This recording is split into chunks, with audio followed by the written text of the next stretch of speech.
Khan, Chairman of the Bangladesh Organising Committee and member of the International Advisory Panel of the World Islamic Forum, WIEF, Mr. Salahuddin Kasem.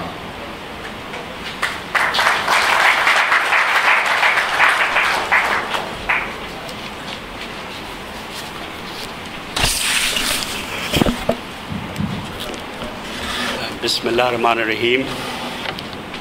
Mr. Chairman, Ambassador Mohsin, Chairman CIECO Foundation Bangladesh, Chief Guest Dr. Hassan Mahmood MP, the Honorable Minister for Forest and Environment Government of Bangladesh, the Honorable Tun Musa Hitam, Chairman World Islamic Economic Forum and former Deputy Prime Minister of Malaysia, special guests, my colleagues, members of the International Advisory Panel, Excellencies, Board of Governors, CIECO Foundation, my colleagues, members of the Organizing Committee, and distinguished ladies and gentlemen, Assalamu alaikum wa rahmatullahi wa barakatuh, and a very good evening to you all. Renowned worldwide as a regular gathering for world leaders and top CEOs, the World Islamic Economic Forum is also regarded as an SME-centric platform attracting thousands of small and medium businesses from across Asia, the Middle East, Africa, and the Central Asian region. The WIEF today continues to make an impact on the global business landscape, addressing pressing issues of the day, and everybody is welcome to join this open platform, creating understanding between different nations and communities. The 5th WIEF Roundtable Dhaka is a joint collaboration between the WIEF Foundation Malaysia, CIECO Foundation Bangladesh, with support of the Bangladesh-Malaysia Chamber of Commerce Industry, Federation of Women Entrepreneurs, and the High Commission of Malaysia Dhaka.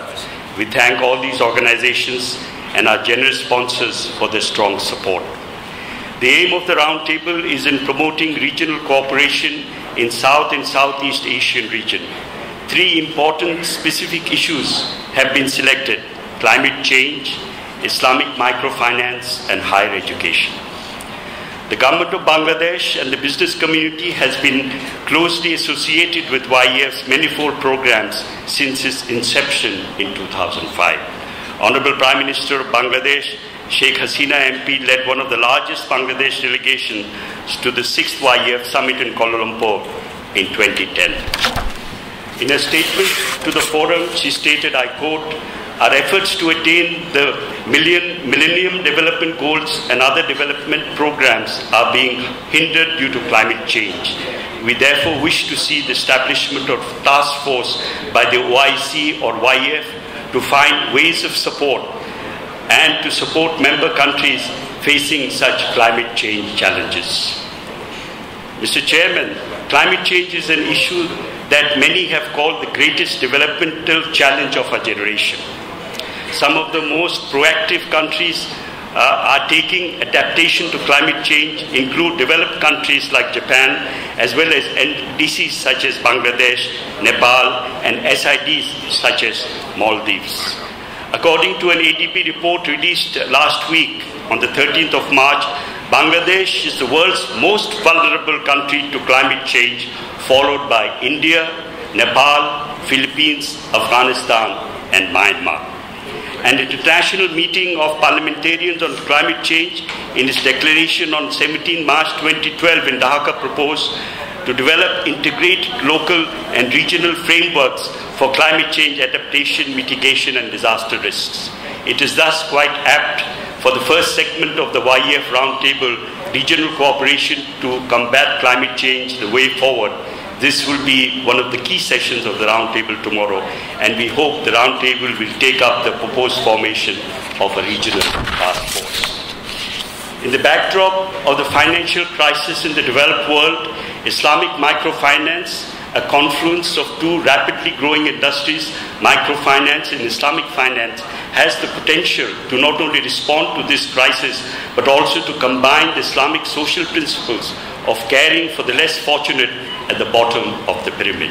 The 6th WIEF Kuala Lumpur Declaration call for development of a harmonized regulatory framework to accelerate the growth of Islamic banking and financing globally, including Sharia-compliant microfinance. And the 7th WIEF Declaration in Astana in 2011 called upon governments and Islamic banks for the expansion and the need for microfinance to be Sharia-compliant. A Center for Zakat Management CZM Bangladesh study has shown that nearly $2 billion equivalent to 16,000 crores could be raised by way of zakat for poverty alleviation if zakat collection could be institutionalized in Bangladesh. The last segment of the WIEF, private higher education, creating world-class institutions through regional cooperation, will address the growth of private higher education institutions, the factors that fuel the growth of the importance of this sector to the socio-economic development of the Muslim world, and particularly for Bangladesh, which is poised to become a middle-income country by 2021. The segment will also explore the initiatives that could be undertaken by both public and private higher education institutions to achieve world-class ranking by creating centers of excellence, by networking, exchange of students and faculty, scholarships.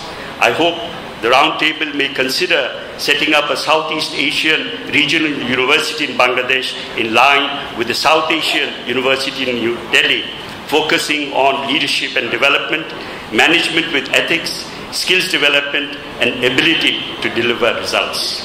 The 3rd World Islamic Economic Forum Declaration in Kuala Lumpur established the WIEF UITM International Center at the University of Technology, Mara, Kuala Lumpur, to promote research among institutions of higher learning and capacity building for vocational training in the region. This institution may be able to facilitate this initiative.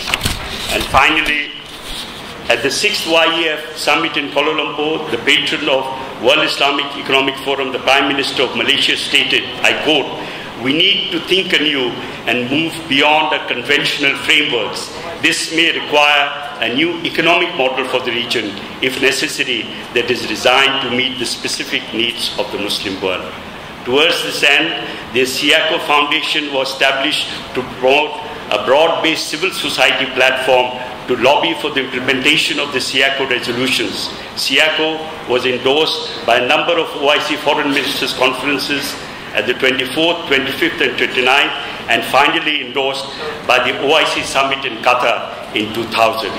A SIACO task force, I am happy to announce, has been established in Malaysia recently in Kuala Lumpur in 2011, and progressively hope SIACO task forces will be set up in Indonesia, Brunei, and Maldives to realize the SIACO vision of regional cooperation amongst OIC countries in South and Southeast Asia in a public-private partnership model.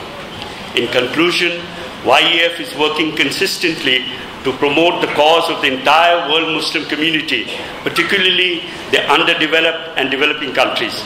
We hope that by organizing this 5th WIEF Roundtable Dhaka successfully, through the active support and cooperation of all stakeholders, including the Government of Bangladesh, WIEF Foundation, SIACO Foundation, and our supporting organization, will enable us to realize some of the Roundtable proposals and to build bridges through business, not only in the region, but also with the world at large. Thank you, ladies and gentlemen. Assalamu alaikum.